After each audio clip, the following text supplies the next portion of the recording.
Whoa. I'm black and the black and the black, black and the black and the black, black and the black and the black, black and the black and the black, black and the black and the black, black and the black and the black, black and the black and the black, black, y'all. See, it is Black History Month. I'm in all black. You ain't. I don't know what he got going on over there, but I'm in all black. Well, you know, I celebrate my blackness 12 months out the year. Yeah. I don't want to scale it to only 1 month in the shortest month. I'm not finna celebrate my black heritage because the white man tell me to celebrate it. I'm gonna celebrate it 12 months out the year. That's a false narrative, sir. What you mean? There ain't no false narrative. The black man is the one who championed. The black man is the one who championed Black History Month. If the black man championed Black History Month, why he didn't champion a longer month than the shortest month of the year? You know, you got to crawl before you can walk. No. How many years have we been crawling? I take offense to the fact that we, as African people, as African American people, you know what I'm talking about, that we got to celebrate blackness in the shortest month of the year. Now, I do celebrate it. Yeah. And I'm not knocking it, but we need either multiple months. We need the whole year, bro. Black History Year? Every year. Nah, we can't do that, man. Why we can't do that? Because if we do that, then it's going to be, okay, you're going to start saying, what about Asian history? They get a year too? No, man. No, he anti-Asian, man. Just know that he was the one that said that. It wasn't me. He said him. we got Asian heritage. They got Mexican American heritage. Month. You know what I'm saying? Because they got Cinco de Mayo. That's not an American holiday. But it's still Cinco de Mayo. They take off work. You take off Black History Month? I mean, I ain't got no job. But you well, you know, I gotta stop saying I do have a job. Yeah. But I don't have a job where somebody gotta tell me to take off work. You don't have a job. You don't have a traditional job. Traditional. This nigga eating ice on I did. the pod, man. Man, that's horrible. I ain't gonna lie, man. It's been some things on the pod, man, that we've done, man. Is this? Yeah, like screaming at each other like fools. I don't scream at you, bro. You scream at me, man. Bring up nonsense like fools. You know what? Well, I'm gonna say. It's Black History Month, man. First, before we talk, I don't want to intro the pod yet. I want you to tell me the controversial thing that you want to know, and then I want to go into something I want to know, and then we'll get to our guests. But what's the question you have for me? Yeah. So I saw Jamie Foxx posted a question that was asked to some NBA analysts, and it was, you know, we're talking about LeBron James and his upcoming scoring milestone he's going to pass. Okay, this is going to make him the all-time leading scorer in the NBA history. Mm-hmm. The question was posed: is LeBron James the greatest scorer in his era? No. His era? In his era. No. All right, cool. Now, okay. We got our guest. What's going down? Dang, I was finna go. I had Well, hold on. Man. You know, we're gonna introduce you. Are you a fan of basketball? Me? Yeah. I am. I haven't been following like I should, though. I've got to be honest with you. You can't lie. You good. All right. Be honest. Okay. Is LeBron James the greatest scorer of this era? Technically, now, bro. Of the era? Of his era. Of his era. No, he's not. Okay. Oh, I was about to say, okay. I mean, if the numbers are there, I mean, you got to call them, but the numbers ain't there, though. The numbers ain't there. That's not true. What you mean, bro? Okay, I'm gonna be honest with you. I get a lot of flack for this. I feel like LeBron is great, but I don't feel like he's as great as like Kobe or Michael. I feel like Steph is a better scorer. He is. Okay, to be honest, pure scorer, I feel like he's a better scorer. But he ain't the greatest. Just me. I'm gonna tell you, statistically speaking, bro. You know what the 3 greatest scorers are of this era. This era. Let me tell you who it is. This is statistics, point numbers. Since 2015, this era is Damian Lillard, James Harden, and Russell Westbrook. Those are all names. You're not gonna put Steph in there? No, that's numbers. James Harden is 1, Lillard is 2, and Westbrook is 3. James Harden got like 5,000 points since 2015. Westbrook got 5,300, and Damian Lillard's 3rd. LeBron is like 4th or 5th. And see, that's the issue. LeBron has played so long. He technically has played in 2 separate eras. Yeah. So this era, he's not. Yeah. And then the other piece is they're gonna give it to him longevity wise. He's gonna have the numbers. He's gonna have the numbers. Who's number one? Who's number one three? Who has the most 3-point shots in the last 20 years? I don't know, but let me ask you a last question. 20? Yeah, last 20. It's I'm Steph. Steph. But this is my thing. Who's number two? Gotta be Steph. But this is my thing though. The 3-point shot doesn't mean that you're the greatest scorer. It does, bro. Right. Because watch this. It does because if you scoring a bunch of twos, a bunch of threes, no matter you can score 100 twos, I can score 70 threes, and I'm a Minnie Mouse you, bro. Because 3 is more than 2. Every time you score 1, I'm scoring 1 more. That doesn't, but that ain't. I don't know because it all. To me, depends You know on- what? I'm gonna be honest with you. You could say it could be all numbers, and that's cool. But I would say, okay, if we're looking at who's the best scorer, I don't feel like it has to be just numbers. It can't just be numbers. Like the reason why I said Steph is like I feel like he's the best because okay, he's hitting those numbers, but he's also leading his team to where they need to be. Like he's important. James Harden is dope, but come on, man, James ain't really. James as a Harden scorer-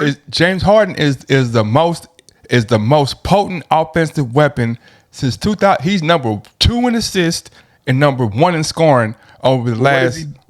What we talking about? We ain't because like I'm saying, it's a team sport, right? Oh, he loves James Oh Harden. no. Yeah. No, but little number 2. No, Little I'm not disagreeing with any. No, I'm just telling you with what like we talk about LeBron James, but like LeBron James not winning no championships like that. LeBron James, he's lost 6 times. He's lost 6 times. Yeah, but he's been like What about 14? James Harden? James Harden's lost to the champion 6 times. Yeah, but How I many mean, championships does James Harden got? No, he lost 0. to the champion 6 times. it don't matter. He didn't get. It to the does, finals. which is the same person, the people that beat James Harden beat LeBron. Yeah, but see, all right, come LeBron has on. been to how many? He's been there 14 times to the finals, not the Yeah. playoffs, the finals. He's Yeah. been there 14 times. LeBron got rings. LeBron got 4 rings. He got 4 rings. He's been to the finals 14. How many rings does Now, Steph how Curry many- have? How many rings does James Harden have? Yeah, he has 0. He's 0. Yeah. Okay, But so that- how but- can he be a better scorer than the other two? Because rings, I'm gonna say it slowly for the people in the back, not y'all two, people in the back, because people listen to this. Watch this. A championship ring is not an individual trophy.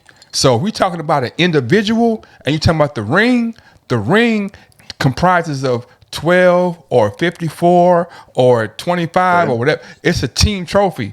James Harden didn't score all the points. LeBron James didn't get on the rebound. So a Can't ring, rock with that. a ring is a team award. So let me ask you a question, What? and then we're gonna get to our interview. yeah, If the ring is a team award, yeah. and it doesn't matter. No, I didn't say that. All right. If the ring is a team award, Yes. why do we knock LeBron for losing, and then we say other people can be better and they don't have a ring? But the whole conversation of the GOAT and why LeBron ain't the GOAT and Jordan is because Jordan got 6 rings. I'm gonna tell you why. Because LeBron and Jordan scoring wise, you can compare the scoring, right? Compare you 100% can because LeBron played 20 years. Jordan played 12, 13. If you go and put and add extra 7 years, Jordan would have blew LeBron out the water, right? So Okay, we're comparable scoring. But you can't say that because it didn't happen though. Okay, so It's the Okay, same- I it's the gotta same Montana- interject. Oh, go ahead. I gotta interject, man. Go ahead. If you look, if you're looking at it that way, Mm-hmm. right? You're saying that you can't. It's a team sport to get these rings, Mm-hmm. right? So if we're saying that, okay, James Harden is the best scorer, and you're saying LeBron isn't, Mm-hmm. well, James Harden is the best scorer, right? yes, And that's what you're saying. yes. And he's been on these teams, and he hasn't led them to a championship. No, he hasn't. To me, if you put him next to LeBron, who if you take him off any of those teams that he was on, Yeah. they're not going to get that championship. And he's leading that team. He's leading that team. Okay. Scoring, assist. He's leading that team. Yeah. To me, I'm saying that's why I would put somebody who does have those rings, who's been the MVP on that team. Mm-hmm. I would put that as a better scorer or the more important scorer in the comparison. I mean, James Harden is dope. I don't take nothing from him. I can And get 3 his names. numbers is dope. I can But get- them numbers aren't turning into championships. Those numbers aren't turning into the wins he needs. You know what I'm saying? It's just like when you think about who's the GOAT, who's the best of all time. It's like, yeah, you could say LeBron is great, but to me, he keeps leaving every team. If it don't work out long enough, he leaving. Yeah. He flopping. He jumping. He's not loyal to his team. He's not gonna stick it out. You know what I'm saying? To me, that's important. To me, that separates people. To me, that separates people. James Harden, he just got to a team he ready to lead. No. I don't know about that part. That's a Kyrie conversation. He came out and said it. That's a Kyrie conversation. All right, cool. We're gonna roll that later on. We're gonna get to the meat and potatoes of the pod. Yeah. I'm gonna go ahead and intro right quick. You may or may not hear our intro because of the chord I'm using, but you know what I'm talking about? Ask your question, bud. What is the name of this podcast? Now let's begin the story. I ain't your average cat. I slap box with lions. Ever since the 5th grade, kickball with tires. Made a mini fortune off a ripped off appliance. Money wanted stove back, hit dog with irons. Boogie need to find God. Shit, dog, I'm trying. That's why I robbed the Deacon house. Man, quit your lying. I did it and do it again and then repeat. H-Town's finest 16 Shots podcast. I'm lightning with the blam blam. Yes, it is us. It is the 16 Shots podcast with the slim young James Boogie and Fat Boy A-Dub. I'm back Tell to me how 200, by the you took, way. and I'm gonna tell you what I meant. We got a special guest today. We got Eric Hunter. Eric Hunter is here today. I'm back to 200. Yeah, he been skinny all his life. back to and 200. He weigh 200 pounds. 200. We supposed to have a boxing match. So he think if he weigh more than 200, he can outbox me. Bro, you don't want to bite me, bro. You don't want to box me, bro. But enough of the shenanigans. So we got Eric Hunter today. Eric Hunter, man, tell us about what you got going on. Did you get the itinerary I sent you? Yeah, I got that itinerary with the different questions on there, so I'm definitely ready for those questions. Cool. I'm going to shit on all your questions, by the way. But keep going. I'm going to shit on all your questions. But keep going. I'm telling you ahead of time. My wife keeps telling me to just do a pod by myself. Go ahead, do you? Keep going. Know why? Because your questions are wonderful. They're. This is not me being facetious or anything. The questions are. Is Eric gone? Okay. The questions are wonderful, but it's Black History Month, man, and I want to go a little bit deeper. I'm glad you do. I want to go a little deeper, but keep going. Finish yourself. All right. So Eric, tell us a little bit about yourself.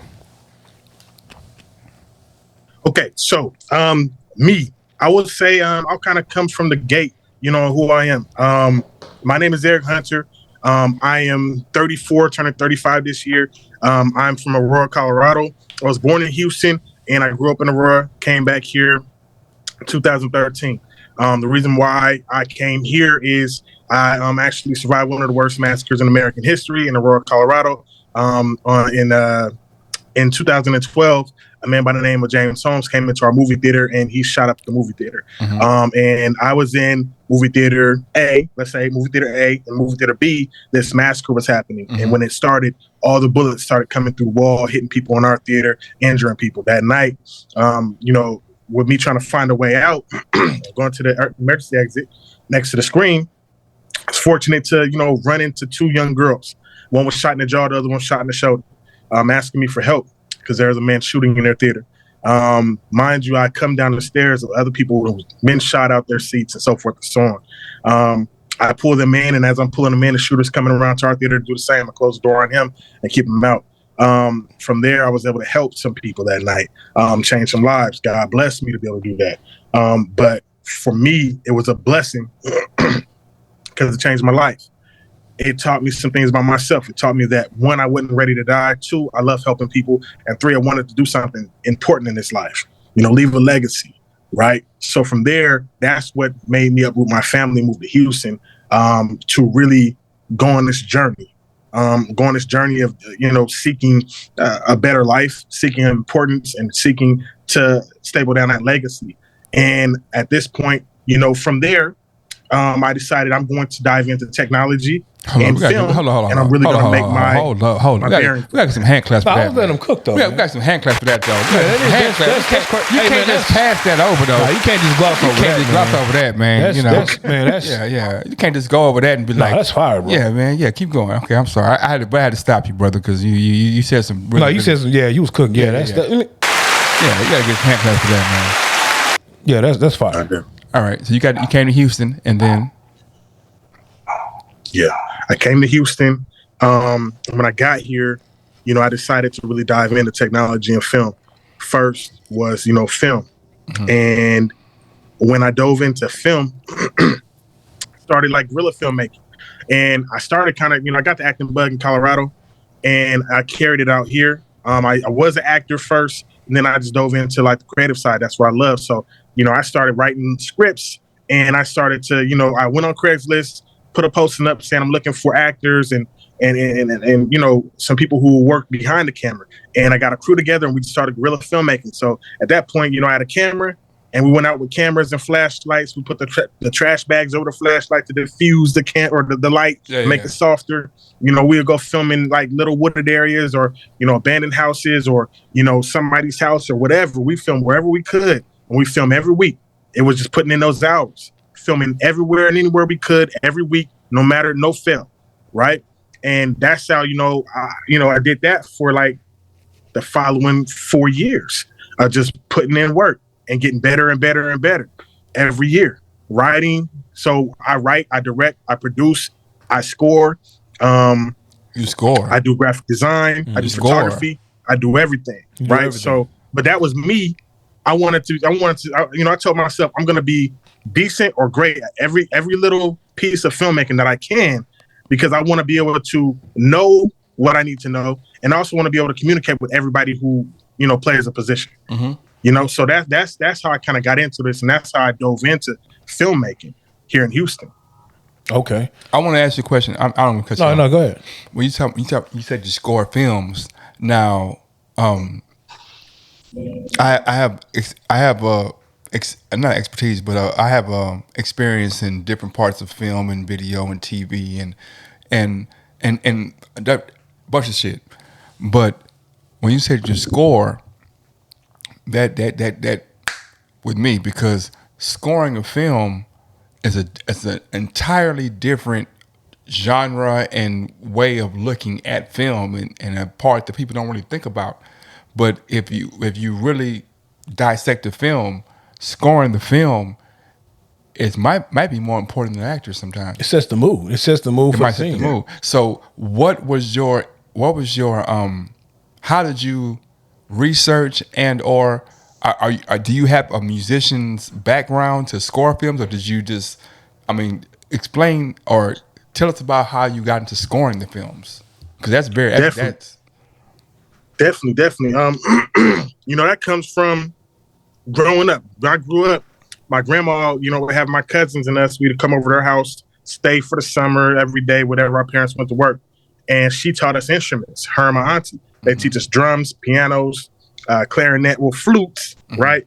And my mom really wanted me to stay in, music, right? So when I got to middle school, she put me in the band. So in the band, I learned saxophone, I learned piano, I learned how to read music, and I learned the clarinet. And that's where my mind developed for music, right? Mm-hmm. Because it wasn't like, you'll see a lot of people who, they'll make a film or they'll score the film, but it's really just, they're going to make something, they're going to throw a hip hop beat in there and then call it a day. Yeah. And that's cool, but to me, that's not scoring it in depth, right? So when I attacked it and I really started putting my foot into it, well, even before that, when I got out of school, in college and all that, my cousin had a rap group and I managed them. And I started making beats for them. So I would make beats for them. I would produce them. I would record them, and I would get them shows. Mm-hmm. Right. So, I got into it that way, and I developed a love for writing music and rapping and stuff like that myself. But that wasn't really my strength. Like, I do it for fun. But I made music, right? And I would put these beats together, and I would do that, and I would construct it in a different way. So when I got to filmmaking, I look at film differently than a lot of people do. Right. I like when I write my scripts, I write it to music. Like I write my scripts to music. I have to find the right music, and then it plays, and I develop the story in my head based off of how the music feels. So that way, when I go to score it, I still say, okay, when I wrote it, I was listening to this type of music, so I need to score it with this type of music. Right. You have to have your soft music to start off the film, or you have a loud drum to start off the film. It depends on what the heartbeat of the film is. Is it instrumentation, or is it instrumentation, or is it like? And this is for the crowd, not for me. When you say music, are you talking about instrumentation? Are you talking about actual songs? Are you talking about what? Is it both? What are you talking about? Is it both? Because I know in my background, it's like live theater. So what we would do, we had the script. and we would, I would be watching them practice the play and what they're doing, and then I was tasked with finding whatever background music to introduce that scene or play during that scene, whether if it's a dramatic point. We did a lot of horror or thriller type things, and you would have to go dig through the classical music or something like that to find said music to set said mood. So definitely. When you're writing the script, you're kind of thinking of you're playing music that's setting you in the mood for that scene that you're writing. Right. So like when I'm writing the script, I'll get like some instrumentals, but usually I'll get instrumentals that are like soundtracks to other movies, and I'll find one that fits what I'm trying to make, and then I'll write to that. I do a lot of my scripts. I don't know why, but to the Social Network soundtrack is just everything for me. So I write a lot of my scripts to that. But when I actually score the music or the film, I go in for instrumentation. So I'll break it down to like, okay, I'm gonna use horns here. I'm gonna use strings here. I'm gonna use oboe here. I'm gonna I figure out what's gonna work best, in instrument wise. So I'll either go into like Pro Tools or GarageBand and I'll start building it out that way, or I'll take stems, right? So you can go find different websites that have stems, right? So you'll see like it's a copyright free instrumental. Yeah. And then they'll break it down into stems. So you can go there and you be like, you know what? I love that instrumental. I love the voice in that. Let me take the voice. You go and take that. Boom. Yeah. I got the stem for that voice. Yeah. So I'm going to put that in with what I'm building already with the strings and with the drums and everything like that. My thing is big drums. I love big drums. Yeah. It really sets the tone, but you can make those big drums loud or you can make them soft. Yeah. Right. But you have to have a heartbeat in your film. Yeah. It doesn't matter if it's like, it doesn't matter what it is. Your heartbeat can be a drum. It could be a hat. It could be a string. It could be like, shoo, shoo, shoo, shoo, shoo, shoo, shoo. It could be anything, but it's a heartbeat, right? Like when I tell people when I do trailers, every trailer has a heartbeat. Yeah. So if you look at my trailers, you'll see it start like boom, right? It'll start with like either drum or a string. And then you'll let the scene play out. And then when a hat hits, and then my images may switch on every hat. Yeah. Boom, boom, boom, boom, boom. And then the string will play and you'll let the image play out again. Then you'll start having it, you know what I'm saying? So it's all to a heartbeat. There's a science to it to me. And I think that's what separates, you know what I'm saying?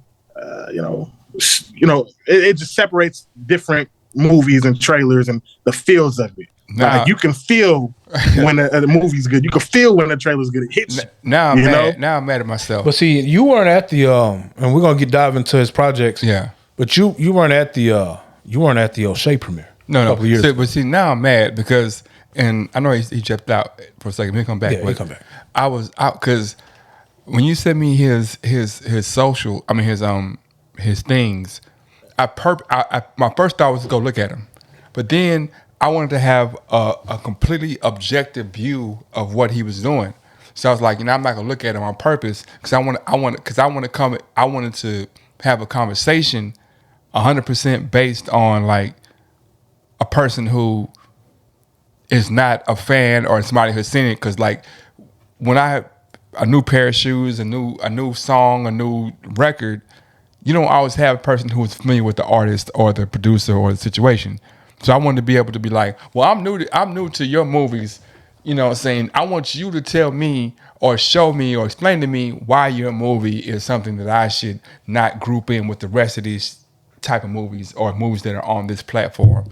So, and him explaining it, I hope, to me, it really hyped me up to see like, okay, now I want to see the trailers. You know what I'm saying? Now I do want to see the trailers now. So, but I really want him to come back so we can have some more conversation because I have questions. I have questions on top of questions. Oh, yo, we'll pause for the calls. Did you the last part what I said? I didn't hear the last part. No. Okay, what I was saying was that A-Dub was like, here's his socials and what you call it. But I said, at first I was like, let me go look at him. But like, you know what?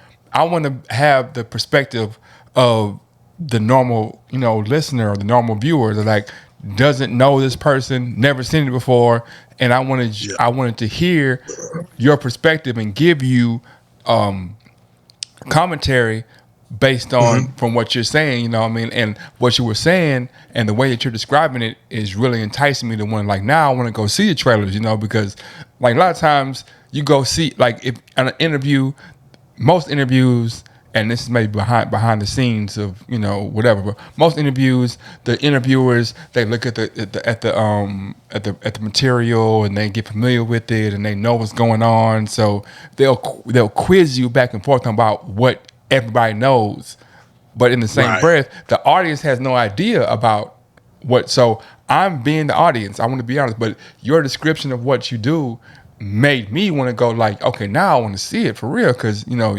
you've described your passion and your insight and your the way you're indulging into it. But yeah, so that was dope. And like I was saying, it was so you weren't there at the O'Shea premiere I went to a couple of years ago.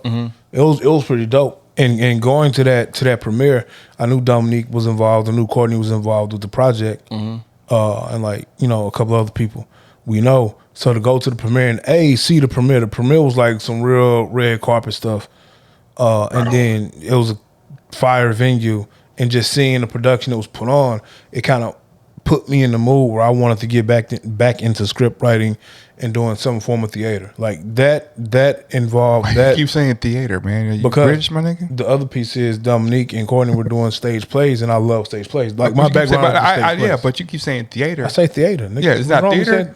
Can I say theater? Yeah, see, this sound very British right now. Can I say theater? You bro? can. You can say theater. Yeah. That's what I'm saying, man. Theater, not theater. You know so I'm theater. You know, I'm an actor. Yeah, and even recently, like I came out, and I get you to talk about that as well. When you guys shot the skit, that was pretty cool. And I just saw the behind the scenes, and I think I even talked to you about, man, what microphone you use? Like, oh yeah, I literally ordered it while I was standing there. Word. And then I got the rig for my phone, and you know, it's dope. Like we'll talk later, but it motivated me a couple years ago to get back into script writing and produce something, and I'm almost at the point where I'm ready to shoot something. So I'm definitely finna get with you and get you to, you know, help me out, help a brother out with all that, and I'm gonna use your services. You know what I'm talking about? Let me go off script real quick. Okay, so we have a script, right? But I'm gonna go off script. Now, when you're talking about dealing with, now this is finna be a circular conversation, because we're finna go into Kyrie. I'm telling you both, everybody, we're going to Kyrie. We're here, but we're going to Kyrie in the same breath, right? Okay. Roll with me, right? All right. Yeah. As a producer, as a writer, when you're dealing with artists, now you have people who are in film, you have people who are artists, people who are really, you know what comes with an artist. Dealing with an artist and dealing with somebody who's is different, right?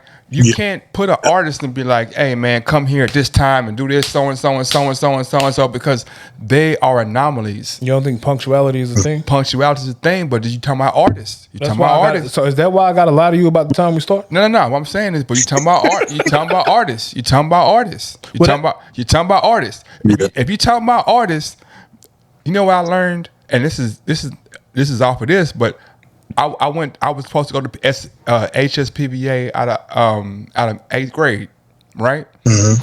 And so you go to your audition and all that kind of stuff, whatever. And there was a bunch of alternative lifestyle people there, right? Mm-hmm. And I wasn't particularly used to that, right?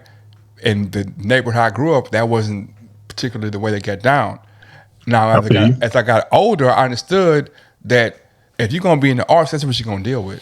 You can't be in the arts and not deal with those type of people, because artistry is a form of open expression, and some of what they say, some of their principles is about open expression. So dealing with artists, what are some of the conformities or some of the what are some of the uniquenesses that you have to deal with dealing with artists? Because like, we can make it as simple as punctuality, like you just said. You really gotta you gotta know who you cast, right? Or you gotta know what artists you're working with. Like with me, I've gotten people who, you know, when I say, okay, I want to work with this person, I go and I talk to them and I ask them about who they are. I ask them first, tell me about, what have you been through? What experiences have you been through in life? What has hurt you? What has robbed you? What are your joys? Because that allows me to be able to direct them better, for one. For two, I get to learn, okay, what type of person are they? Right? Because when I learn what type of person they are, I can start to handle that type of situation. Like if I know they're not keen on being on time, then and we have a shoot that starts, the actor's supposed to be there at 8. I'm gonna tell them you need to be there at 7. Right? So that way I know they're gonna be late. So they'll probably get there about 7:30 or 8 o'clock on dot. Yeah. Right? So I'll handle it that way. I got some people I've worked with some people who's like, I gotta get in the character. They start barking like a dog. Yeah. Mm-hmm. Yeah. Like it's really, it could be out there. They just start barking. And I'm like, all right, that's way different. Yeah. So sometimes you got to let them go in that other corner and do what they got to do to get into their vibe. Yeah. Right. But also, you have to control the situation. I learned that too, being a young director at one point. I'm trying to make everybody happy. I want everybody to be cool on set, be fun on set. Because you see, like people like Tyler Perry, everybody laughing, this and that. But what you don't know is behind the scenes, when the camera's not rolling, he's cracking that whip. Yeah. Right. And I didn't know that at first. Yeah. And I had to develop the understanding of, well, you can be nice and everybody will like you, and then people start running over you, and then everybody start running over you because they know, oh, he's gonna be all right, he's gonna be okay. This is that. I can do this. No, you got to control that. So yeah, you're the artist, but I'm the director, and you got to follow suit on what's going on here. These are things these are non-negotiables, and then these are negotiables. Yeah. Right. So you got to set that up. What are the negotiables? What are the non-negotiables? If you want to set to that, that's cool. If you don't, I'm gonna get somebody else. With me, it's not about, oh, you got the look, or oh, you got the, this person's sexy, or they got the on-screen. It don't matter about that. I don't care about that. Yeah. You can have the look, and I want to work with you, but if you're not going, if you're not easy to work with, if I can't work with you, or you're being an ass, I'm gonna let you go. If they're a person who they say don't got the look, or you're not skinny enough, but you can act your ass off, I'm working with you. Yeah. Right. My thing is, this city here is clicked up. It's very clicked up. The film industry in Houston, a lot of people don't even understand. The reason why it ain't taking off is because it's so clicked up. You got so many actors out here who are dope, but pay attention to the industry. When you see these movies that come out, these shows that come out, and you see the pictures, you see all the parties, it's the same faces. It's the same actors. It's the same directors, the same everything. Yeah. So these new people who are dope, or these people who've been doing it for a minute, they don't get their chance to star. They don't get their chance to get their shine. With me, I'm like, nah, I'm going to give you a chance to shine. I'm going to put you on. I'm going to make you a star. I'm going to do what I can to build you up. I've been there. I've been, hated on. I've been people, I've been that person. So for me, I look out for the person who's so-called the little guy. Yeah. You know what I'm saying? Because you can't dominate me no more. I'm in a position, I know how to do all my stuff myself. I go DP it myself. Yeah. I'll produce it myself. Yeah. I'll write it myself. Yeah. I'll edit it myself. Yeah. I'll distribute it myself. Yeah. So you can't blackball me. You can't cut me out. Yeah. So I'm going to be there for everybody. You understand what I'm saying? Yeah. So you got those people who can be very, I need these Skittles and I need this and I have to, look we going to work or we not. If you're not gonna be able to work with everybody else and not waste their time, then we ain't gonna work because you can't waste everybody's time because you want to bark in the corner for 50 minutes. I'm sorry. Question. Hold on before you move on. I think it's funny that you said that the acting scene in Houston is clicked up, very clicked up, and it's funny to me sitting there with Boogie 15 years ago. It's kind of like hearing the same record 15 years ago. That's the same boat we were in when it came to the music. Is that you had dope artists out there, you had dope groups out there like we were, but Houston is so clicked up, and people don't want to let you in that circle, or they don't want to just open up said team or group or whatever you want to call it to let all the talent out of Houston flow. I think musically, if Houston did that 15 years ago, it wouldn't be Atlanta. It would be Houston. Houston would be there. You know what I'm saying? And now the same thing with the film. I watch Country Wayne skits on TikTok like it's an actual show with him and Mike Bless. And I see that, I don't know if it's clicked up, but I do see that they have a large group of actors that's coming out of Atlanta. And I see also, I see them on the skits with Country Wayne. And when we were in Atlanta, Dominique, she on set with Country Wayne, Mike Bless, Quavo, some of these same people you'll see. But that's the difference, though, brother. That's the difference. Listen to what you just said. Yeah. Like they be using the same people, but Dominique went out there, she got in. They let her get some, right? So that's the difference here. You have people that's clicked up, that's doing it, and they won't let nobody in. Yeah. Right. And then other people scared to speak up because they think, oh, well, if I say something, I'm not gonna be able to act, or I'm not gonna be able to produce or direct. I'm not scared of that. So that's why, I started kind of in the last year going in and out. I'm gonna say it.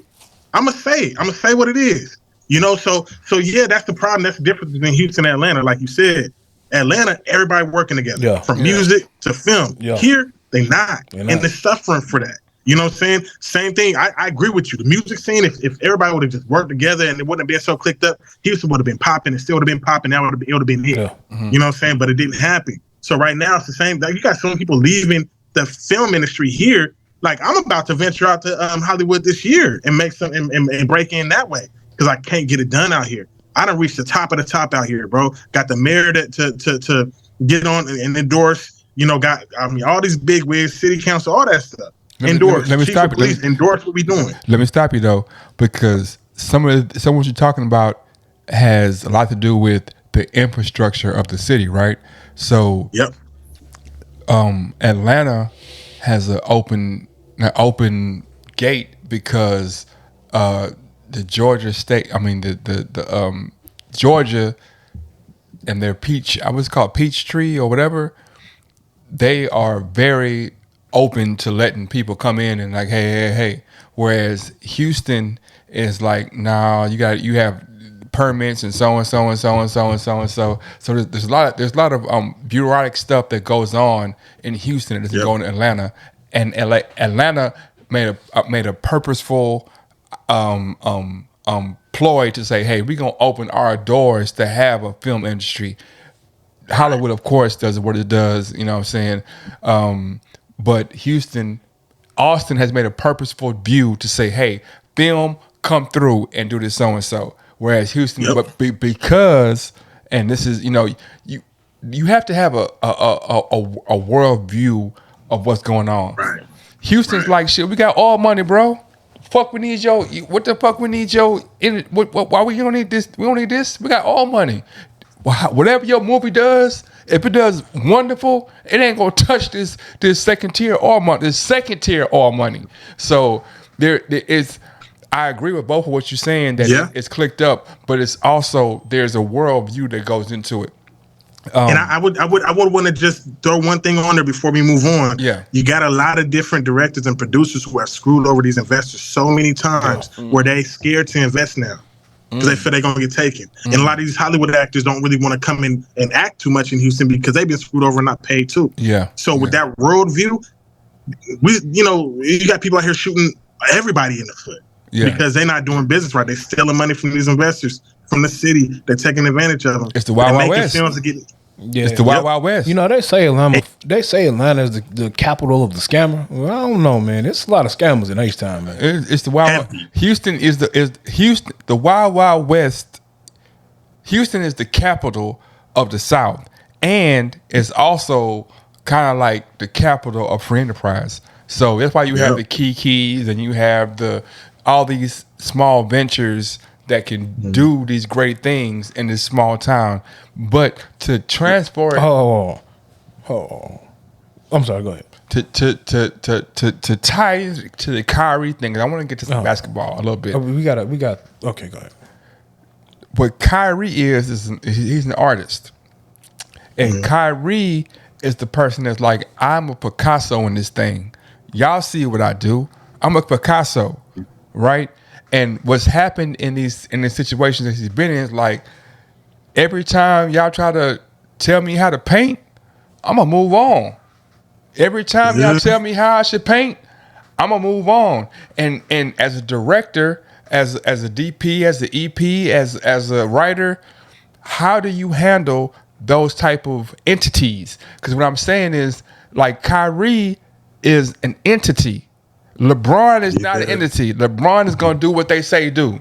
Not knocking LeBron, but LeBron going to go by the script. Kyrie is going to do Kyrie at all times. So as a director, there are entities that might come through you that are not going to come on time. They're never going to come on time. Not once. Right. But when they get there, when they get there, you can't match that with nothing else. Okay, and man, look, I'm gonna be honest with you, 100%. Yeah, it's dope to have those entities. You know what I'm saying? But how much are you losing just to do business with them? Right? But how much are you gaining though when it works though? When it works, no, right. Win. Like I'm telling you, like that's the difference. Yeah, because you got people like Kyrie, they'll never be LeBron. They'll never be considered in that bracket. They'll never be able to get them. They exactly the same, bro. They are exactly the same. No. I know what I agree. Yeah, but I'm saying the opportunities and the spotlight and all that, and the legacy is going to be different. It's the same. Like you have entities. You have entities as actors that'll come in and they'll be a force like that. Yeah. But again, how much are you? Put it to you like this. You'll have people who will be like, you know what? I'm not working with you because I can't deal with all that. I'm not going to fund your project because I'm not dealing with all that. And that's what I'm saying. But when they come, but that's what I say. Like, how much are you losing? I've lost a lot dealing with certain people because they are a force, but you have to sacrifice to be able to deal with these people. And then you have to figure out. That's my question. I was like, because if you knock it down, LeBron and Kyrie is the exact same thing. And I would even say that, like, does anybody on the screen think that LeBron is more talented than Kyrie? It's not the same. I'm asking a question. Do you think that LeBron James is more talented than Kyrie Irving? No, it's not. It's not. A simple question. Do you think that LeBron James is more talented than Kyrie Irving? I don't. But I'm telling you, like, if I'm the director, like, I will be the coach or the owner, right? Exactly. Right. I'm looking at it like I'm looking at it like, okay, if I went and got LeBron, we gonna I could depend on him to be there. Exactly. And champions and build. Exactly. But if I get Kyrie, I don't know. It's like having Rodgers. Exactly. But I think the difference is, if you're saying they're the same, if I'm the owner or the coach or whatever, and I have these two players on the table, I'm 100%. Yeah, Kyrie probably is the best talented scorer that we've seen, but I'm gonna take LeBron because I have consistency with LeBron. I know what I'm gonna get with LeBron. I know what kind of headache I will have and won't have. With Kyrie, he's a wild card. Kyrie could be the best player in the NBA and give me one ring, but I also know LeBron's consistency, and he's going to follow the team game plan that we need, and I might get multiple rings and success out of him with less headache. I know that. That's it. But you're not though. But you're not though. I 100% am. Watch this, because LeBron. Hold up, because LeBron might be like Kyrie. LeBron might be like, man, this ain't working. I'm gonna leave. That's cool. Get what I'm saying? How many teams LeBron played for in the last 12 years? How many championships have Kyrie gotten with his teams? No. So you're changing the question. I asked you, how many teams has LeBron played for in the last 12 years, and how many teams has Kyrie played for? And it's 3 for both of them, right? So if LeBron has fulfilled his contract too, though. So did Kyrie. LeBron has left as a free agent. Kyrie, Kyrie. Kyrie is asked to be traded. I'm not going to deal with a Kyrie as a director. I'm not dealing with that act. I'd rather not. It don't matter. It don't matter if they super talented. It don't matter. I don't care. I don't want the headache. Yeah, I'm being straight. I don't want the headache. I don't want when it comes.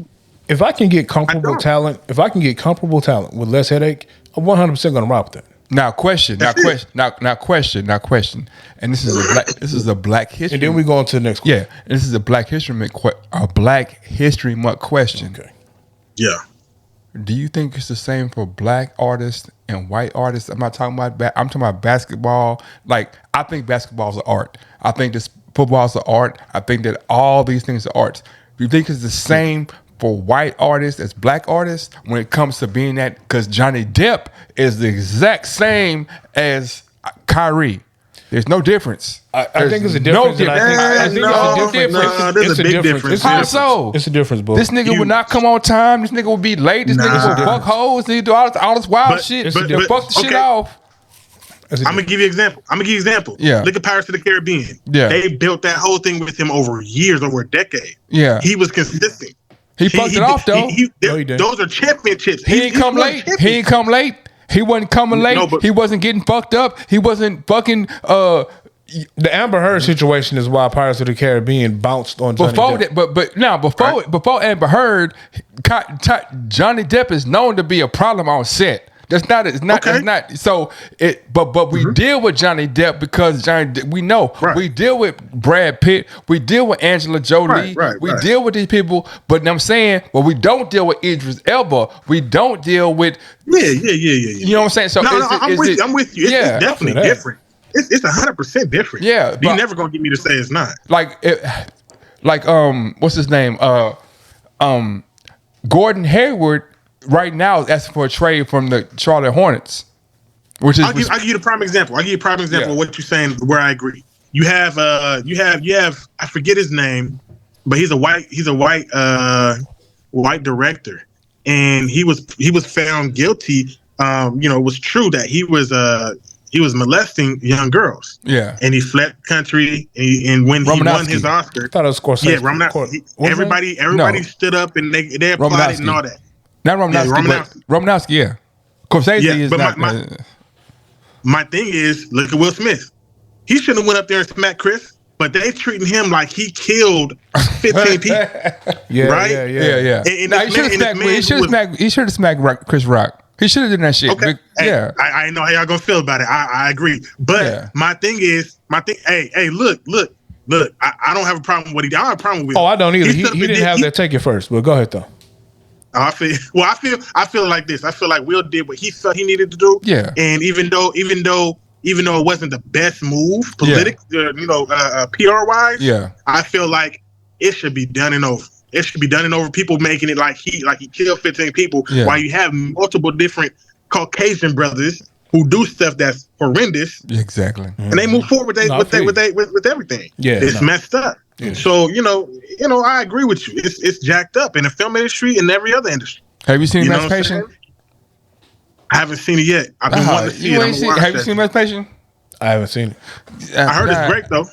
I won't say great. I haven't watched it because I'm tired of watching slave movies, bro. No, it's not a slave movie. It is, that's kind of why I didn't watch it yet. Yeah, it is, but it's not. But I'm just saying, I'm gonna give y'all a heads up.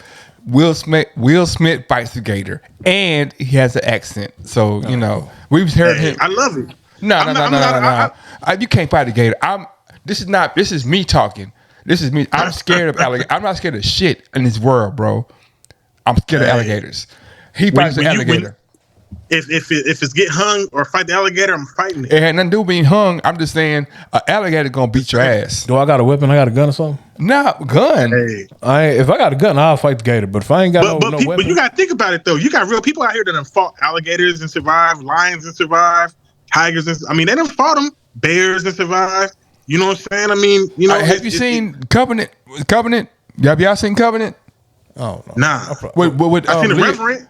I'm sorry, Reverend. Yeah, I saw that. That really happened. Where you fought the bear? Fought the bear, right? Yeah. That was very realistic. Did he have a gun? But he had a gun, and the bear fucked him up with the gun. And it's based on a true story though. That really happened in real life today. So was Emancipation.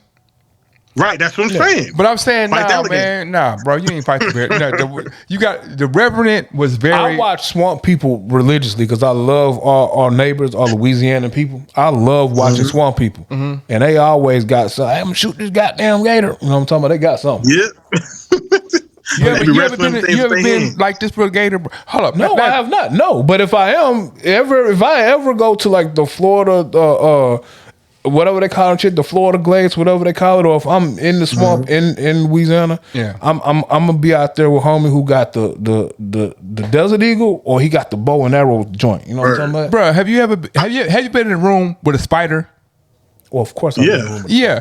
What do you think spider faster, a gator or a spider? Boogie, I don't know this. I don't know. I'm asking you. I don't know Boogie's logic, bro. A gator quicker. A gator's quicker. I'm just saying if I had to. If I had no options, I'm gonna fight it. If I had no options, I ain't gonna be like, let me go fight the gator tomorrow. Yeah. You acting like I'm finna approach the gator. I'm just saying. Like, times, if the gator is close enough to me to have to defend myself against it, it 100% snuck up on me. If I'm saying, I'm saying that if you in the swamps, you in their house. I'm not getting out the airboat. That's what I'm telling you. This is. I'm not getting out the airboat. This is 1822, bro. Ain't no airboats, man. That's what he's saying. He had Will Smith. The character had to do what he had to do. He did. The character was. I just asked, did he have any kind of weapon? No, the character was just. Was he running from for his freedom? He was just running, and then Okay. Was he running for his He freedom? was just running in general, and then I'm in the swamps running, and then here comes Gator and like, Tell me why a Negro is just running in a swamp. Please. because he running, because they come get him. If he was a slave, he couldn't have been doing his plantation work. Now he was getting out. Yeah, brother.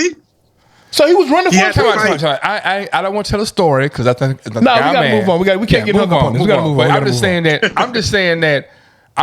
that you can't. This is not truth. This is not truth. This is not facts. I'm just saying that you can't fight a gator, bro. That's just how I feel. Gators are dinosaurs, bro. Gators run 60 miles an hour and they can swim. You got to zigzag though. I bet you can find a video on YouTube where you got one of these swamp guys fighting the gator. 100%. And they won. 100%. Pull it up. Nah, you can go watch if you go Pull watch it up. You go watch Swamp People. Homie, they used to go down there and get the little because it's like that driftwood bullshit. Staged. All right. Nigga, Steve Irwin died from a stingray, man. It ain't got but one way to kill you, man. It was but think about how many animals he. Think It about ain't how got many but animals one Steve way Irwin- to kill you. A stingray ain't got but one way to kill you. God. A stingray ain't got but one way to kill you. Book, you losing focus. No, but a stingray ain't got but one way. A gator can feel claw you. A You're gator right. can bite you. We It understand. can grab you by the neck. All right, And we take got you on the road. We got you, Book. We got you. That makes sense, man. We got you. We got you, Book. We That makes sense all the time. You make sense. Oh, what you drinking today? I don't know. All right. Oh shit, you don't know. All right, so look, we covered a lot of stuff. So we talked about your starting film. We actually covered what your process is when you look for casting films. We talked about your writing process. So we'll move forward into that. Just what kind of films are you and what kind of films do you enjoy creating right now, and what's your main focus on today? I like to make things. I like comedy. I love comedy. My first love was horror, scary movies. I love action. I love writing action, creating different action shots, and then drama with suspense. Things that can really make somebody think or really tug on their feelings. Something that relates to our people. I love those things. I don't really like to censor myself. Mm-hmm. Whatever it's going to be, I'm gonna write it to make it truthful. That's true. It don't matter if it's comedy or drama or thriller or action. I'm gonna try and make it as authentic as possible. Do you finish one project before you move on to the next, or do you work on multiple projects at once? I can't lie. I work on multiple, but for me, it's quality over quantity. So, I'm gonna make sure it gets done in quick with quality. And if that takes a little bit, it take a little bit. I learned that over time too. So, you do what you got to do. You think, okay. What's your feelings on? How do you feel about the Academy Awards and the Grammys and Beyonce and these? Because this ties into what you were saying, how they project certain people. Robert Glasper and Chris Brown got into a tip about the Grammys, and Beyonce has won so many. Do you think that the art that you're creating has a fair look compared to what is being blasted? No. I'll put it to you like this. Used to think the Grammys and Oscars and all that stuff was amazing. As I grew in the industry, I could care less. I honestly feel like they need to make the Denzels, and I think that would be dope. I don't even know who Oscar is. I don't know this dude on the statue. Why am I fighting so hard to get that dude on the statue? But Talk to him. What am I doing? I know who Denzel is, right? We all know him, so I'd rather them do the Denzels, and that's gonna be for everybody. But I know I have a chance of getting that, right? Mm-hmm. But at the end of the day, I'm gonna make what I love. And I'm gonna do what I feel, and I'm gonna put that out. Now, if they want to give me something for that, that's cool. If they don't, I don't care. Like, I'm not doing it for their approval. I'm doing it because, for one, I want to make something that I feel. For two, I want to break into the industry and get wealth so I can take care of my family. And three, I want to be acknowledged for what I do by the people, not by some academy that they're not plugged in. Okay, so I can care less. So check this out. So what I be on, or what I'm on, and to a certain extent, is like the paradigm has shifted, right? Mm-hmm. For a long, and I don't want to. I hate to go to movies and be like, this movie, but But Babylon. Has anybody seen Babylon? What's Babylon? Heard about it. You talking about the Heard Scientology about movie it. Babylon? No, Babylon. Brad Pitt, Margot Robbie. Basically, it's talking about how it's talking about the period when silent film went to talking film. Oh, nice. It's a great film, and really what it shows you is like how an industry can flip based on technology in a 5-year period, and what you did that was great in 1924 can be like, nah, that ain't shit in 1929. Okay. Whatever. So what I'm saying is, Drake is a great example of with his OVOs, and the Grammys for years and years. It's like, oh man, they don't recognize XYZ, and the Grammys or the Emmys or all the energy that goes into these awards is given by the artists and the people. If every artist is like, man, that shit is bullshit. If me and you, or if you are Rick Ross and I am Slim Duncan, and we like, man, fuck the Grammys. Yeah. What, they don't have no power. Take it back to the plantation, brother. Yeah. You got house Negroes and you got the field Negroes. Mm-hmm. You got a lot of brothers out here. They in the house and they comfortable there. Mm-hmm. And doing what you're saying means they're gonna be out in the field. And they don't want that. They want that kind of status that comes with it. They want that kind of appreciation. They want that award with the butt naked dude named Oscar that we don't know. Yeah. Right? Yeah. I think that's weird. But it's weird, but it's not weird though, because it's weird. But there's a part of it that's like, you know what? I can't discount or discredit what the Academy has done over the last 80 years. What have they done? They put out some great movies, and the Academy put out great movies. Oh no, did the Academy put out great movies? You're right. The Academy has given credit to some great movies. Like, why does that matter? Because you don't think that The Color Purple is a great movie? But why do we need them to tell us it's great? But I'm asking you a question. Do you think it was a great movie? Of course I do, but it matters what the people so think. I can care less about the Academy. No, but if you think it's great and the people think it's great, then we're in agreement, right? I still don't. I don't need them to tell me it's great. I don't need their award. I'm telling you, I don't need it, brother. I don't need it. I don't want it. I don't need it. I don't need it. I don't want it. But the what we're trying to get to, and what the people and the artists and with everybody, it's to where it's like, okay, you agree, I agree. Like, we're all in agreement. Like that was the best film of the year. This is the film of the. This is the album of the year. This is the film of the year. This is the But it don't even work. It don't even work that way in film, though. You're right. But I'm saying, what I think is that what Tubi, what these platforms do, or what their plan is. Let me go back 27 steps and say what Chance the Rapper did was like, I'm gonna take this mixtape and make this shit go to the Grammys. But I gotta be honest with you though. Yeah. And I got to be honest with you, like in this film industry, it's a lot of smoke and mirrors. Mm-hmm. Like a lot of these streaming networks are failing. Netflix, they're just now coming out of being, and just fail. They're in bankruptcy every year. Mm-hmm. They don't make no money. They spend billions because of their network. Disney, they just had to tell their investors, hey, we're not, we just fired the head of Disney. We're not going to make the projections that you thought. We're not doing that. That's because there ain't real money in it like that. Yeah. So, in Tubi, Tubi is cool, but why? But because of model. It's because of model. What's a stream? Nobody knows what a stream is. We don't even know what the worth is. You know what I'm saying? Yeah. My thing with this with the Grammys and with everything, man, it's like we could sit up here and we could try and aim for that, but it's just like, and this goes into me writing no shade, right? Like at the end of the day, we fighting for equality, right? Everybody wants equality. Yeah, we want to be treated just how the white people get treated, right? That's what everybody says, right? Yeah. But who said the white people are the standard of what equality is? Who said the white people and what they get and what they do is the standard of what we want? Who said it? I don't.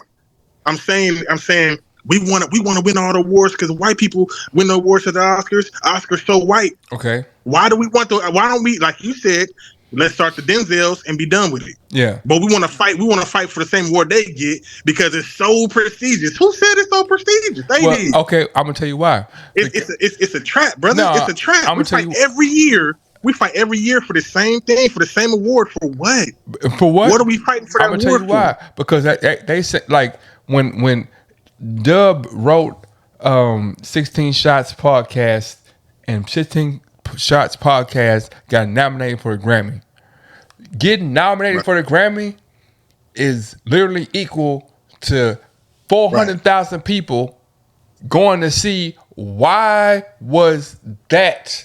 And those streams that we don't know what they cost, we don't know what they cost, but we do know that look is gonna bring more eyes. And now I got more eyes. Dub can go to Technic Motion and be like, shit, I got 400,000 eyes on me. So you gotta pay me. You gotta pay me XYZ, right?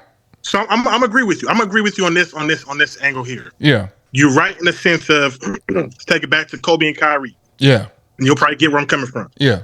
Everybody want to be, or not Kobe, but LeBron. Everybody want to be LeBron and be $1 billion man. Yeah. Get all the prestige, win all the awards, win MVPs and everything, right? Yeah. Yeah.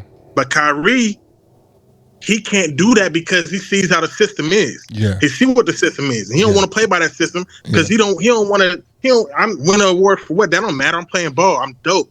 I'm great that I'm dope and everybody know I'm dope. Yeah. That's the position I'm in. Yeah. I'm Kyrie in the situation. Yeah. I would love to go be LeBron, but until I can get to being LeBron, I'm going to be Kyrie. Now, when I get to being LeBron and I get to be in that position, now I know the system, right? I want to fight to get to that, but I know the system. Are you now conformed? At that point, I can get to that level. No, I'm not conformed. That's what I'm saying. I can get to that level where my stuff is as successful, but I'm not going to sit up here and fight for, I need an Oscar, I need this, I need that all day, every day. Okay. I'm not going to bend over for that. Look at 50. 50 had the hottest debut album. He didn't get nothing. Drake been dope. He wasn't getting nothing for a minute. Drake been running the game since he came out. Yeah. What other artists have done that? I don't care what people think about Drake. Yeah. He been running it. You know what I'm saying? He still didn't get that recognition. But he got paid though. He got paid though. Yeah, he got paid. That's what I'm saying. But that's what I'm saying. Yeah. He wasn't, I want this. I need these awards. He just started getting paid. And when he got paid, what's the next thing he did? When he got paid, what'd he do? You tell me. What'd he do after he got paid? He said, man, fuck the Grammys. I'm going to OVOs. Right? That's what I'm saying. That's all I'm trying to say. So what I'm saying is, in the same way, talking about Kyrie, like not being no bias, Kyrie and LeBron are the same person, bro. Like literally, they're the same person. Kyrie just is not the person. Like Kyrie's not gonna do Space Jam. Kyrie's not gonna go get and wear 23. But you acting like doing Space Jam and wearing. Why the fuck would I do Space Jam, bro? What's wrong with doing Space Jam? I'm asking you a question. Why the fuck would I do some shit that another nigga did, man? Because I want to. Because nigga. Because at the end of the day, you tripping, bro? No, that's why I'm fucking with the system, nigga. Okay. No, I feel you, but at the end of the day, these Oscars and these awards, they clarify and they classify what your pay rate's gonna be and when you accept it and what party. And that's it. That's it. So that's why I say I'm not fighting to get an Oscar, bro. If they give me one, that's cool. But I don't need one. I'm honestly, my whole drive is I'm literally trying to make the Denzel. For yourself, yeah. That's what I'm saying. Like if I'm LeBron, like why the fuck am I doing house party? Why am I doing house party? Why am I doing because I'm fucking with the system, nigga. Real talk. He's in the system. I'm in the system. But why the fuck I'm gonna do a house party, bro? The whole movie, I could do that whole movie and call it some other shit, and it could have been successful, right? I didn't have to wear 23. I could have wore 7, 8, 9, 12, 15, 16, whatever the fuck. But I decided to wear 23 because I wanted that correlation. The reason why I did everything I'm doing, I'm a systematic ass nigga, and Kyrie it's the same shit. It depends, man. I mean, you had these people out here who gonna approach you, and they're gonna, like, I have a homeboy right now being approached by Illuminati 2 times. Knew all his information, all that stuff. Knew where his dad lives. Sent the stuff to his house. That stuff is real. So you got to decide now. I feel like you got to decide on what you're gonna sell. Like if I'm gonna sell scripts, because I don't need these scripts, I'm gonna sell them. I'm gonna sell these scripts. I'm gonna get my money and build my own system. Speak in peace, my brother. He don't That's believe. just what it He is. thinks there's some bullshit. I think It ain't, bro. that Illuminati. Okay, I'm gonna tell you what I think. I think No, don't tone it down. Be as loud as you be with me. They're gonna be loud with you. I think that I'm gonna say it in the simplest terms that I could put it. The Illuminati is an Italian organization, and the Italians are an anti-black anti-black situation. So there's nothing. I don't know. So you want to go to? I'm a history buff, bro. We're not doing that. We're not doing that. What you mean? How you gonna stop me? Cut me off. Don't cut me off. No, because we got to get to some. No, let me put some fat on this meat. I don't want to. I want to put some fat go ahead. on Mr. Eric Turner. Hold on. Pause. See, now don't cut me off. You let me stop. I let you talk. I let haven't talked for like 10 minutes. Let me talk. No, it's my turn to talk. No, I haven't talked 10 minutes. Okay. So look. So you Illuminati. So look. You Illuminati. Just say I'm Illuminati. So look, let me tell you this, man. I have been to the premiere of O'Shea, and man, let me tell you how fly it was. I'm talking about like I had chicken teriyaki and a pineapple. We had hookah going in there, man. I wore my dashiki. You remember when I had my dashiki on? You know what I'm talking about? Nigerian, man. It was a real red carpet event. Troublesome was there interviewing us. She didn't even realize she was on our mixtape back in the day. It was like Miami Vice out there. So how are you gonna top that with? That was just like episode 1 of O'Shea, and then you introduced the O'Shea cinematic universe. It was pretty cool, man. I know you got some stuff coming down the pipe. How are you going to top that? That was like being 15, having a sweet 16-year-old party, and it's more extravagant than your wedding, man. With that being said, brother. Yeah. No, with that being said, I want to roll into what you got coming up in the future, and I really want to ask you, because I asked Courtney about it today. She said, make sure you ask Eric. He going to tell you. What is Boss Talk Magazine, man? Tell us what that's about. Okay, I'm gonna give you the gamut of what you just said. I appreciate the love that you're showing about the event. We did that event. We did one more, and I got to plug myself and my team. We didn't even know it, but we set the record for the 2 largest TV and movie premieres in Houston history, and almost in Texas. The guy, man. Like we had a lot. It was live. So to answer your first question on topping it, I'm gonna take my time with it, and it's gonna be a compilation of it's gonna be like, think about Apple keynote events, right? Mm-hmm. It's gonna be like that. So I'm gonna mix the movies and shows in with this technology that I'm building, and I'm putting together, which is gonna be some stuff that it's gonna be impactful. So it's really gonna do something. So that's how I'm going to end up having to top that, because everybody else out here is trying to top it. They've been copying and they've been trying to top it, but they can't. I can't explain it. God gave us a blessing, He gave us favor, and it's just what it is, man. And I'll tell you this, on that note, I got it from some Atlanta cats. Mm-hmm. They said the difference between Atlanta and Houston is dope. Y'all got a lot of great stuff out here. But Atlanta, we may have something that's dope, or if we don't have something that's dope, we're going to make sure it's packaged amazing. Yeah. So when you get there, you got lights everywhere, you got women, you got this, you got food, and you get in there, and the present that's inside the packaging, it may be all right, or it may be amazing. But that rapping was amazing. Man, fuck Atlanta, man. Fuck Atlanta, man. Okay. I'm just saying, like, come on, man. Look, man. Fuck Atlanta, man. Yeah. Like, I'm not trying to cut you off or anything, but I'm like, it's cool. If you think about it, like the Migos blew up, bro. The Migos some bullshit, man. The Migos blew up. Gucci Man blew up. That's some bullshit, man. You think the Migos better than the fuck? You think that Gucci Man is better than Zero? I'm not saying no. Go ahead. I'm not saying that's all I'm saying. Keep going. No, you good. I understand where you're coming from 100%. Yeah. But that's that guy's point exactly. That's dressing, bro. They did not be that good. It's how they present it. Yeah, that's dressing, bro. That's what I'm saying. Right, but it's called, like, in business, it's called peacocking for business, right? Yeah. Like you'll get out to a business event and you'll be like I did that. I did it a couple times. I had like a nice red outfit, red suit, and I was peacocking for business. Everybody after that event was like, man, who's the person in the red? Who's the person in the red? Who's the person? It was like I dressed myself up to where I knew I had the goods, but I had to make sure I left the imprint. So it's like, that's what we did with that event. We wanted to make sure that when you left that event, people left with an impression and they remembered it. It's been 2 years. People still talking about smoke and mirrors. You know what man. I'm saying? That's smoke and mirrors. Yeah, smoke and mirrors. But sometimes if you use the smoke and mirrors in the right way, it can work for you. Like, we don't use smoke and mirrors to trick people. We use it to make sure we present ourselves in the right way. You know what I'm saying? So people can see us. That's it. Like, we out here. Yeah.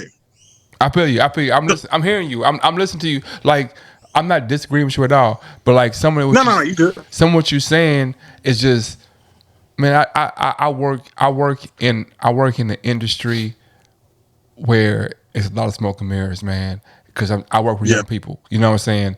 And so it's like a lot of the shit that we promote and we push and that we think, like, to put on a very small scale, like.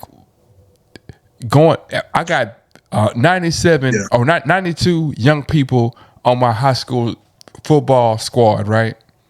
Mm-hmm. Four of those might go D1. Right. But I'm not telling them, I'm not coming to practice saying, only 4 of y'all going D1. Right? Okay, I'll give it to you like this. To build on what you're saying. Yeah. And I use our event I use how I did O'Shea as an example. Yeah. And I haven't really said this too many places or really exposed it. My method, right?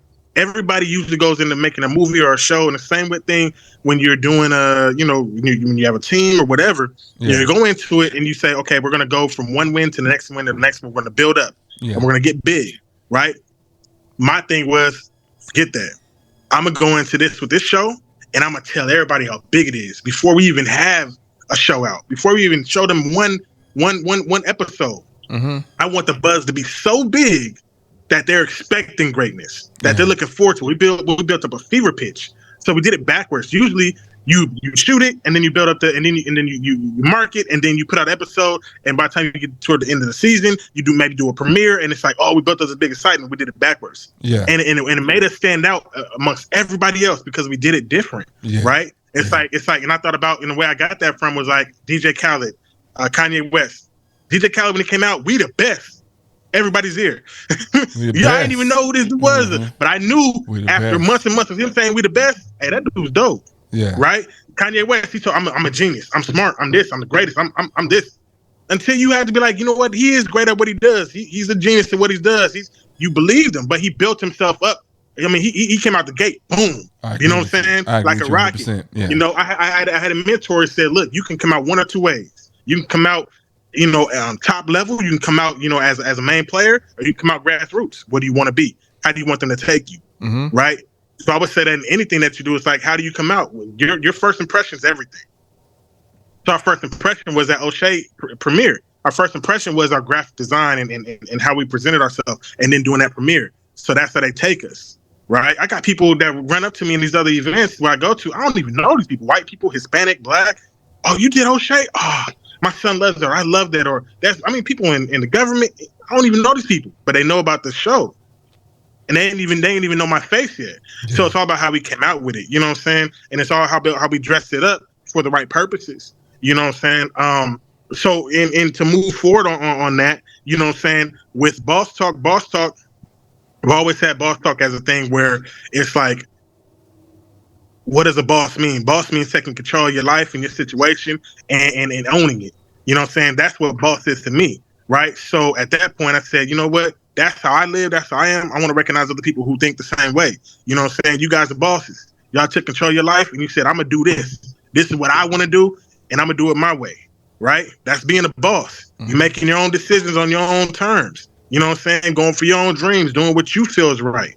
You know what I'm saying? So at Boss Talk Magazine, I'm highlighting different people who fit that mold. I'm going to do interviews with people who fit that mold over some food. You know what I'm saying?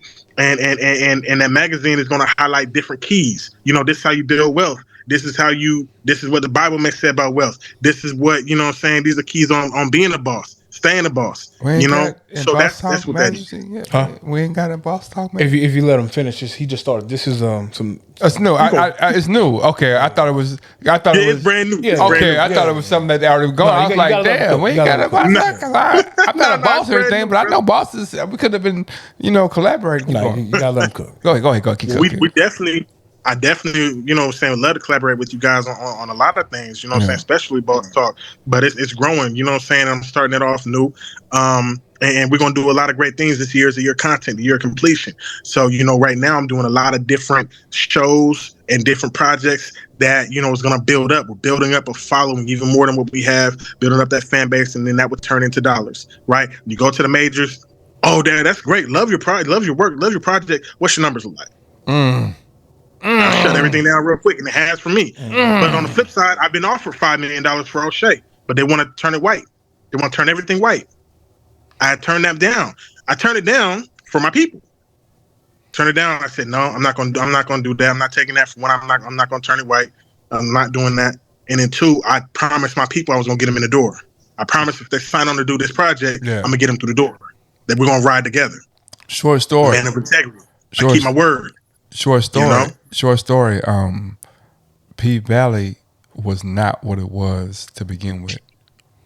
I believe it. P Valley was a story about a woman to begin with. You know what I mean? But the dollars changed it. So No, I've never watched P Valley day in my life. me either. But I watched it once, and I was like, hell no, couldn't do it. For me, I couldn't do it. I was getting phone calls about P Valley and some of the intricacies of the club scenes and whatever. Yeah. In 19 and 18. What is this? Yeah, 19 and 18. What do clubs look like? What does the back room look like? So and so and so and so and so. Blah blah blah blah. Right? But I feel you. Like I think that Wait, they were consulting with you for P Valley? 100%, bro. So why you ain't get no check, nigga? It wasn't about a check, bro. It should be about a check. If you were about consulting for P Valley, I needed something. You needed something? If you consulting with me on your project, I need something. I need some points or something. It was Hold up, watch this. Sometimes when you're dealing with a project, it's not sometimes you call me about a project. Watch this. You call me about a project, and it's about you getting on. It's not about me getting paper from you getting on. It's about you getting on. And if you get on, then I'm good. Okay. Shit. Yeah, I'm good if you get on. You got on and you do what you do, I'm good. I'm good. I feel you. I mean, P Valley could, I think what they got is it's great, you know what I'm saying, for a lot of women getting work. You know, I feel like, if they would have followed the original storyline and they, follow the storyline now, I mean, it does something for women, I guess, she's owning her own life. See, I just think some of the elements I don't agree with, but it wasn't even a man. Talking about. See, Boogie cheating though, because I just thought about it because I forgot. See, Boogie be cheating. He don't be telling the whole truth. That's the whole truth, bro. No, let me finish. It's not a negative. Go ahead. Boogie failed to mention that his sister actually writes for shows. She's a show writer. Yeah. So was it your sister you were talking to? Yeah, but well, that's different then. Okay, I thought you. Okay. That's different. Yeah, that's your sister. No, that's your sister. Okay. But what I'm saying is, the conversation. He got a whole sister that's a legit show writer, successful. You know what I'm talking about? Yeah, man, we need to talk about this stuff, brother. So yeah, what I was saying, if it was her, then you can't. Yeah, but what I'm saying is the conversation was this is well, you're familiar with when they say we're gonna do this. This is what we want to do. Yeah, but okay, when we finish this and we get to X company, like, oh well, shit, let's do this, that, and the other to make it viable, and then it's like, whatever. You know what I'm saying? So been there, been there, But and going all the way back to Kyrie. Oh my God, all the way back to Kyrie is like the artistry, and it's not about Kyrie. This is about the artistry, like to be like. I'm gonna be honest, bro. Everybody's not an artist. People will say they're artists, but they're not artists. They employees. You know what I'm saying? Yeah. You know what I'm saying? But a artist, a real artist, like what's his name, Van Gogh. Them type, they'll cut their ear off. They'll cut their ear off in the name of their art. Like Da Vinci drew all this whatever, but that wasn't what he wanted to do. I can do that on my spare time. What I really wanted to do was make these helicopters What I really want to do is other stuff. What I really want to do is break down these animals and open it. You said an artist would cut their ear off? Yeah. So I once did a show with like 102 fever, and I sipped me some drink and smoked sweet and did the show to get through. Does that make me artist? Oh, that just make me a nigga. It make you employee, bro, because you wanted to have the end result. Damn, bro. Look what I'm saying. Now, artist, I was so sick. I self-medicated to push through the show. To finish the show. But the artist is gonna be like, man, I feel this art so much. It's not about performing. It's got nothing to do with performing, or ain't got nothing to do with nobody else. This is me internally. Like, man, I'm cutting my ear off. I'm not knocking your stuff. I'm just saying. You knocked my stuff. You did. Okay, go ahead. I just only thing I would inject on that is I agree with you on the artist, but I also feel like, because me, I'm an artist, right? Like I've sacrificed years just because I love the art of it and just making what I love, right? But at a certain point, when them bills come knocking and everything comes knocking, you got to elevate as an artist. To me, you got to figure out how do I become an artist and get paid and elevate. Or, you know what I'm saying? Because or you say, fuck it, I don't give a damn about the paper. I'll just die. I'll die broke. Like name me an artist. Name me, like, did Da Vinci die rich? Did Van Gogh die rich? Did I'm not trying to be disrespectful. Did Beethoven die rich? Did Pac die rich? Did, like, I can name a bunch of artists that didn't die rich. That was like, fuck the money. I'm not knocking you. I'm just saying. No, I feel you. I'm just saying that it's a bunch of artists that had the decision, like, I can be commercial or I can be true to me. Like, I'm not choosing sides. We gotta learn from them, though. We gotta learn from them, because they supposed to come here and they supposed to blaze the trail. Yeah. So if we go do what they did, then that means that we doing the same thing over and over, doing the same thing with no different results is insanity. So my thing is, like, if I'm gonna be an artist and I seen these other artists, they had their art, they did it great, and they just died behind it, and they never made no money for their family. They didn't leave nothing for their family.